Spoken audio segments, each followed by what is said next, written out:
Hey everyone, this week's video is about guilt and our eating disorders or self-harm, so stay tuned, we're going to talk about it.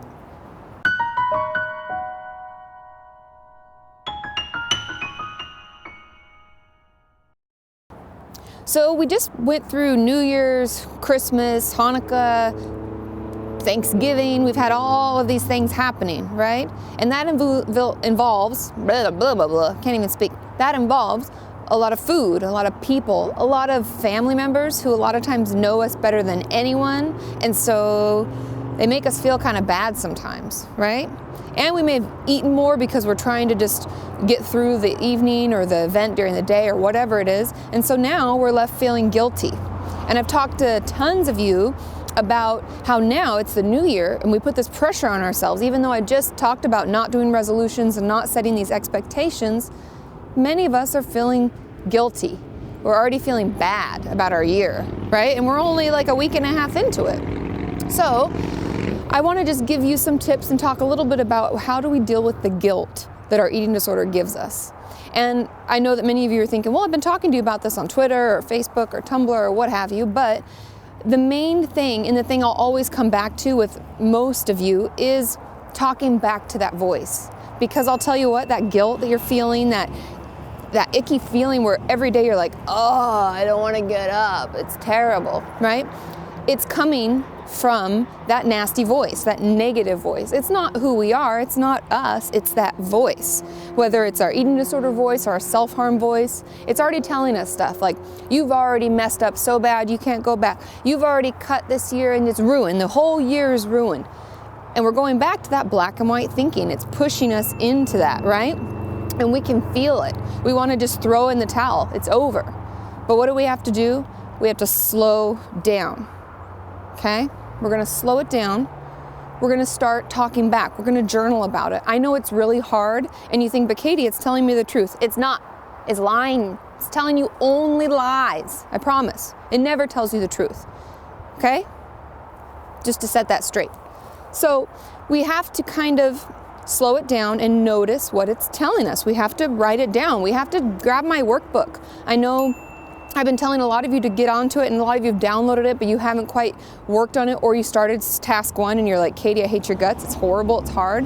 But start it. Start writing it, because we have to write down what that's telling us, what that negative, bad voice is telling us, because we have to talk back. Because the guilt will drown in it, because it will always stop us.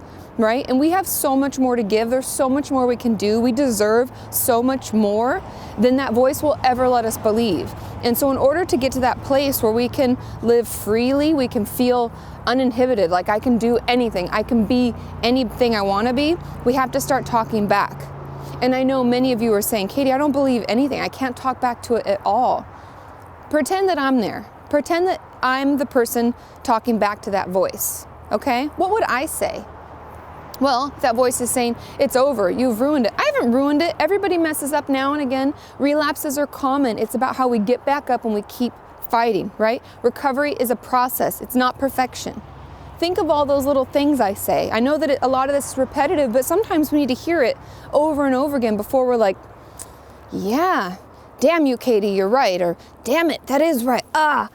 Because it's frustrating, it's hard. The guilt is palpable. We can just feel it like drowning us. And it's about time that we step up and we start to fight back, because I can tell you what, the more we talk back to it, the less power it will have. And the more we talk about it with others, so if you have somebody to reach out to, talk to them. The more we talk to people about it,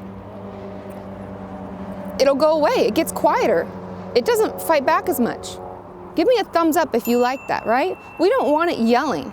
We don't want to hear that voice anymore, right? We need positive support. So reach out to people in our community. It is growing. Everybody's talking back to one another, and I love that. And we have to keep doing that, because together we can fight that voice. We can fight the negativity. We can get stronger, and we can go on to live a free life, which we all deserve to live. Am I right? And also, don't forget to subscribe. I'm going to Vanna White this for you. And I'll probably put that there, subscribe, because then when I put up a video, because I've been doing midweek videos every once in a while, and you don't want to miss them. So you want to make sure you get that email. And just keep communicating with one another. This is a great community, right? We want to keep building. And I'm gonna start the comment. It's okay, I know at the end of the video, I've been starting the comment feed. What are we gonna say back? I want you to yell back. Comment below. What's the one thing that you feel your eating disorder, your self-harm voice is telling you? What are we gonna yell back? Let's fight, let's get on board as we work towards a healthy mind and a healthy body.